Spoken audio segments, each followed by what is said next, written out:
안녕하십니까, 박병욱입니다. 2월 26일이네요. 어제 헌법재판소에서 윤 대통령의 최종 변론 기일에서 직접 의견 진술한 내용을 아침에 보니까 조선일보에서 이렇게 정리를 해놨는데 한번 보도록 할까요? 윤석열 대통령이 25일 헌법재판소에서 열린 대통령 탄핵 심판 최종 변론 기일에서 직접 최종 의견 진술을 진행했다. 윤 대통령은 직무에 복귀하게 된다면 자녀 임기에 연연하지 않고 개헌과 정치개혁을 마지막 사명으로 생각하겠다. 이렇게 얘기했습니다.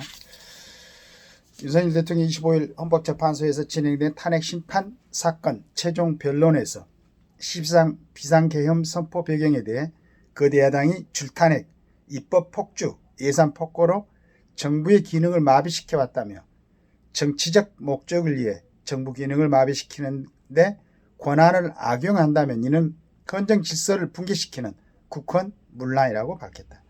윤 대통령은 직무에 복귀하게 된다면 개헌과 정치개혁 추진에 임기 후반부에 집중하려 한다고 했다. 윤 대통령은 현행 헌법상 자녀 임기에 연연할 이유가 없다며 이같이 밝혔다.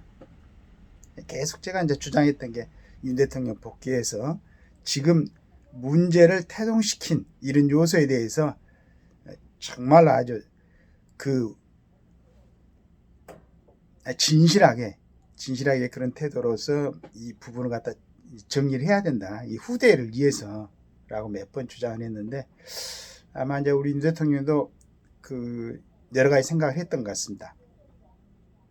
이는 헌재가 탄핵 소추안을 기각할 가능성을 염두에 두고 임기 단축 개헌을 제안한 것으로 해석됐다.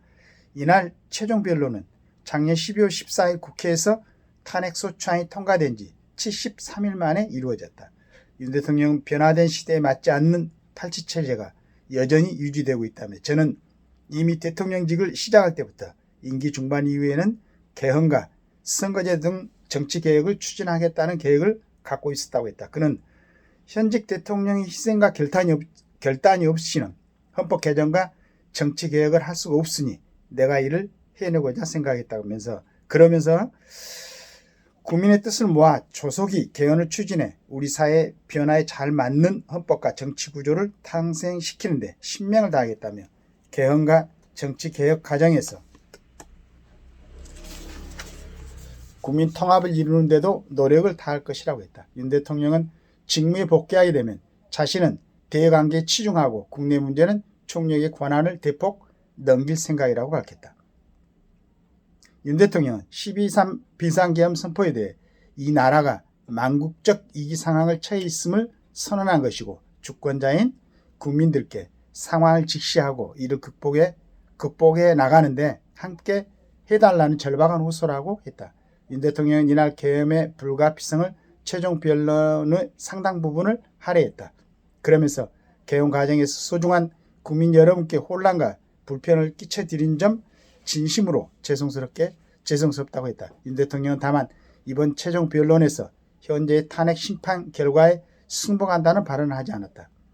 이에 대해 국회 측 정청래 탄핵소추위원장은 윤 대통령은 헌법을 파괴하고 국회를 유린하려 했다며 민주주의와 국가 발전을 위해 파면돼야 한다고 했다.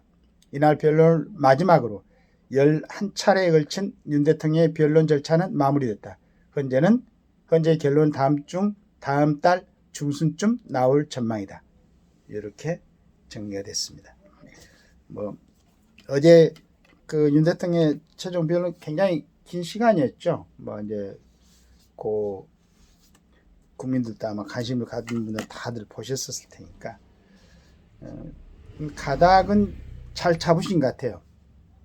만약에 복귀하게 되면은 반드시 이런 모든 문제의 요소가 됐던 원인이 됐던 그런 부분을 갖다 말끔하게 정리를 하고 그 다음에 이제 국민들한테 과연 어떤 사람이 다음에 대통령으로서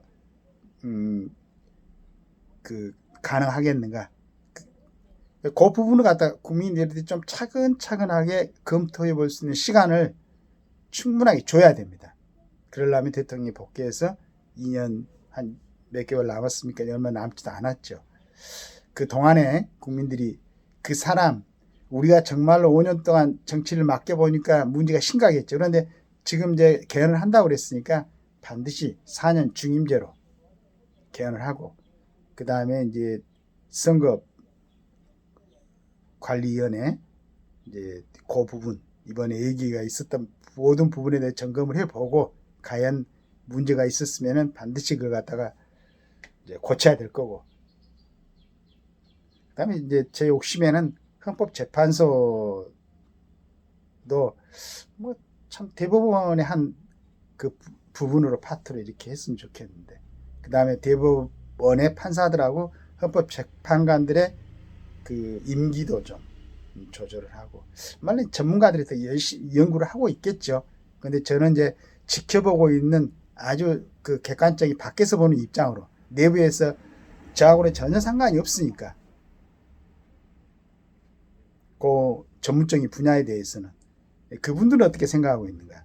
이번에 그 재판 연구관들입니까? 뭐 그런 부분에도 좀 문제가 있는 걸로 이렇게 나온 것 같은데, 여러 가지가 정리가 돼가지고 우리 국민들이 좀 그냥 정치하고 뭐 재판하고 하는 사람들 그렇게 자기 영역에서 열심히 하고, 국민들은 그냥 자기들 맡은 데서 이렇게 열심히 살아가는 좀 정상적인, 좀 안정된 대한민국이 되기를 기대합니다. 감사합니다.